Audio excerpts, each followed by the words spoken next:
Hi, my name's Paul Grogan and I'm wearing a silly hat in order to get more views. No, my name is Paul Grogan and welcome to another Gaming Rules review video. This time I am going to be telling you what I think about Sierra West, published in 2019 by Board and Dice and designed by Jonathan Pack-Cantin.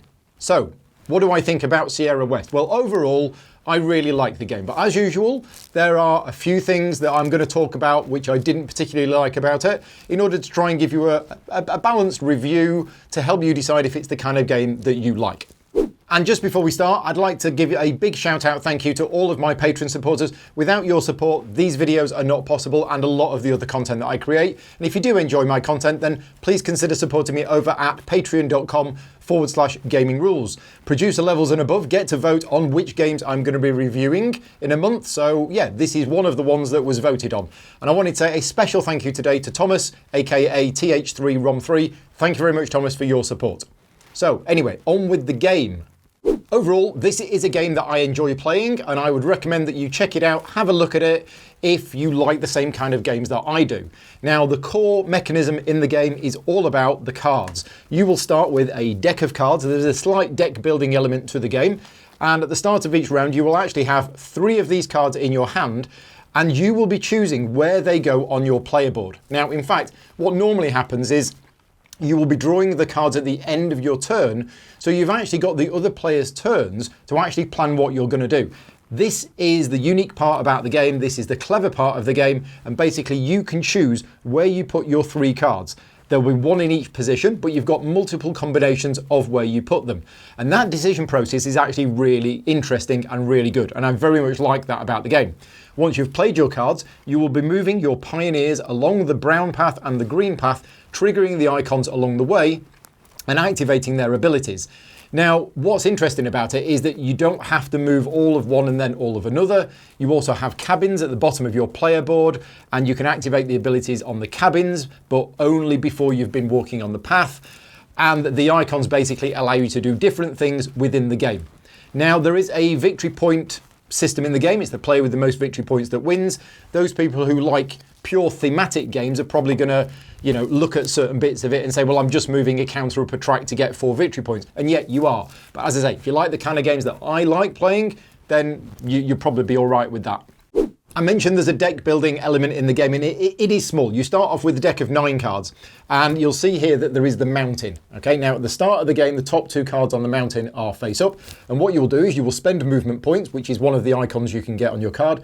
You'll move up the mountain and when you're on the top, you can spend a shovel icon to basically take that card. That card will go into your deck, but actually you can either put it on top of your deck, which means you will be guaranteed to draw it next round, or you can put it on your discard pile. And once you've been through your deck, which you will do after probably 3 rounds, then you'll shuffle your discard pile back in and you'll go again.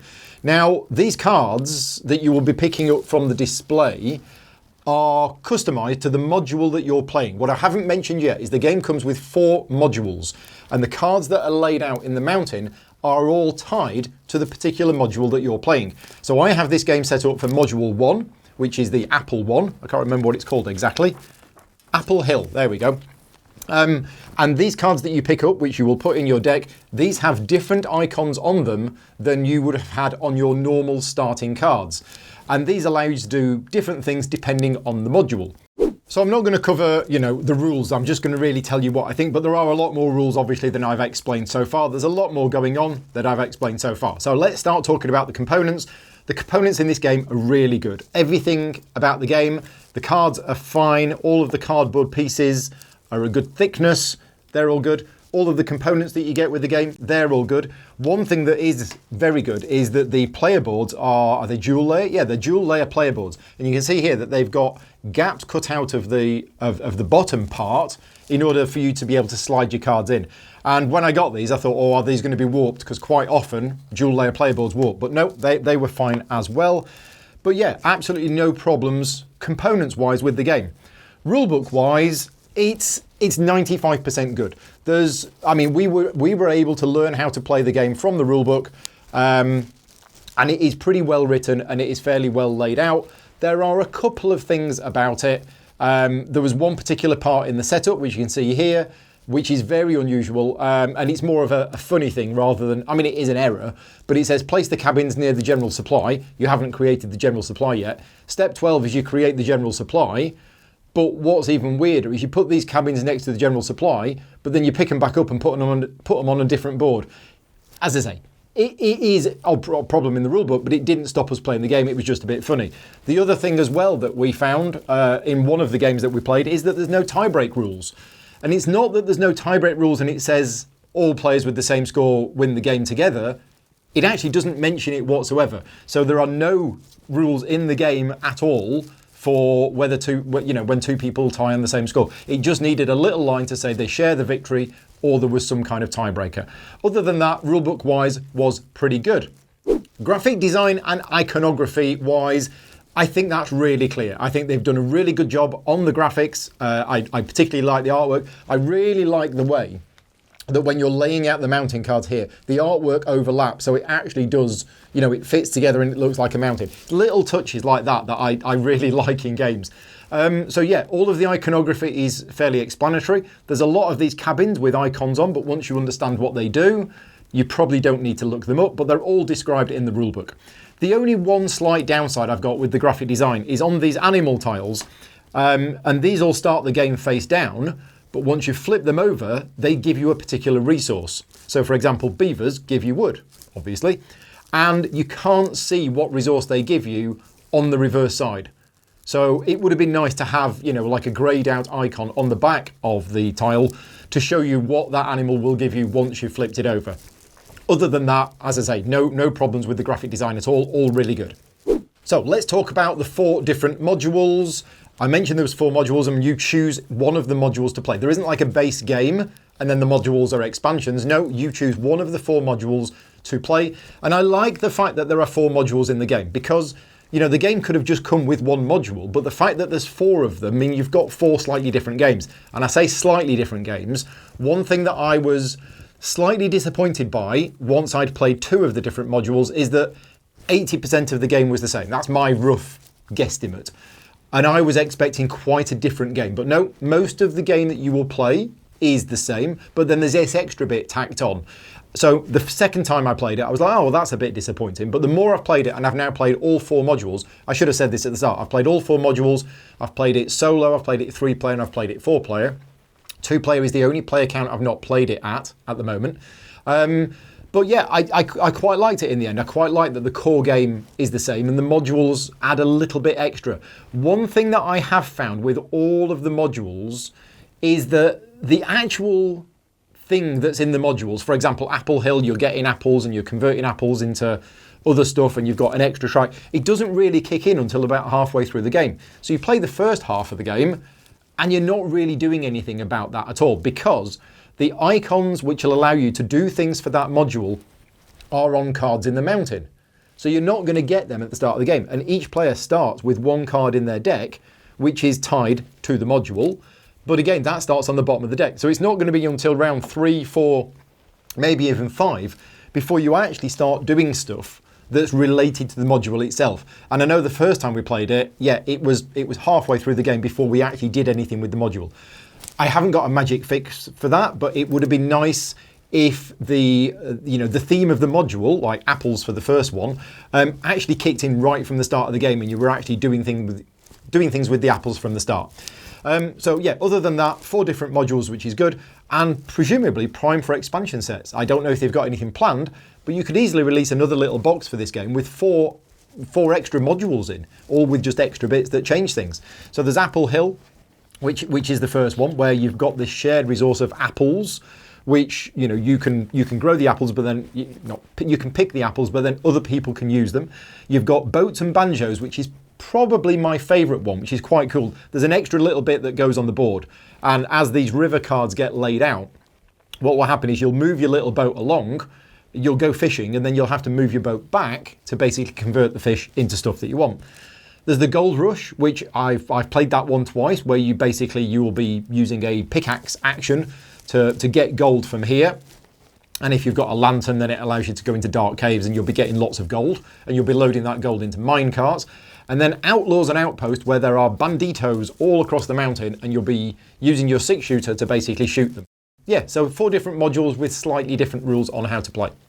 One very important thing that I must say about the game though is the canoe, which is only used in Module 2, I would strongly recommend playing this game with a house rule, that even if you're not using Module 2, you put the canoe onto your river, because then you'll have 10% more fun, guaranteed. So one of the negative aspects of the game that I do want to mention is that there can be a little bit of downtime, especially with 4 players. I did mention at the start that you will be planning where to place your cards when it's not your turn, and that will take you a couple of minutes to work it out. But other than that, most of the actions that a player does is on their turn, and because you're moving the 2 different things along the tracks, it's a little bit of a puzzle element. Oh, I'll move this one here, then that will give me this resource, then I'll move that one to here, then I'll do this, then I'll do that. And you can be waiting some time. Now, there is one thing that you do, well, there's 2 things you do on other players' turns, which is tracking and trapping. I wish they hadn't called them the same, because I get them completely mixed up. And I get that. It's kind of a way to keep other players involved when it's not their turn. So, you know, whether that was deliberately put in the game in order for that, or whether it's in there for another reason, and it kind of does help a little bit. But what I'm saying is, your turn is interesting because you've got all of the little bits of movement and the actions to activate, but there can be a little bit much downtime, as I say, with 4 players. I think 2 and 3 is probably the sweet spot. Now, there's another thing as well is, you know, I've played this game 5 times now. So, you know, I haven't played it like 20 times, but from my experience of playing it, I'm not sure the game scales too well at 4 players. I think 3 might be the optimum number for that. And in a 3-player game, we really felt that, well, we were progressing up the tracks and we were moving up the mountain and we were doing this, and we'd accomplished what we felt we should have accomplished in a 3-player game. In a 4-player game, the number of cards in the mountain is the same. So suddenly, you basically have fewer turns. And by the end of the 4-player game, we were like, we've only got my wagon halfway along and we've only moved up a little bit up the track. It felt like the game should have been longer for 4 people, but all the cards were gone in the mountain. So you can't really make it longer because all the cards have gone. The exception to that was the Outlaws and Outposts one, which we felt ran a little bit too long.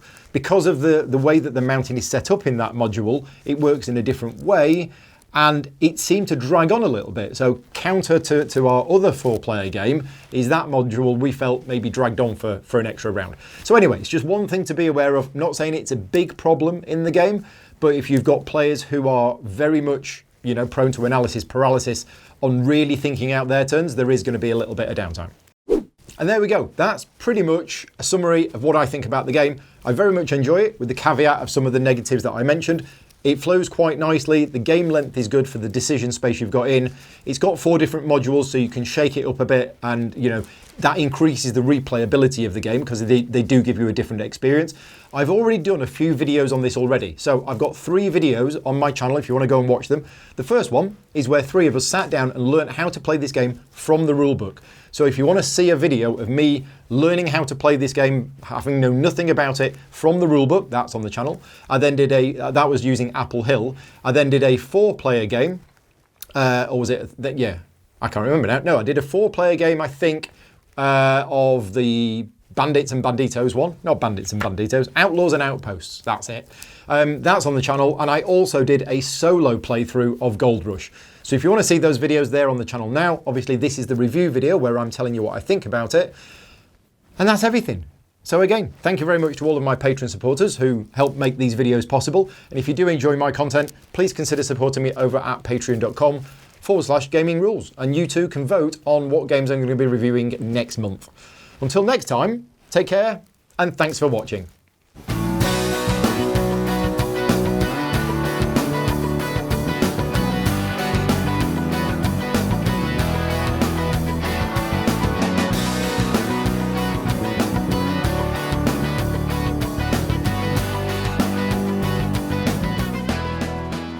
Gaming Rules is proudly sponsored by Game Toppers, upgrading your gaming experience. Visit GameToppersLLC.com.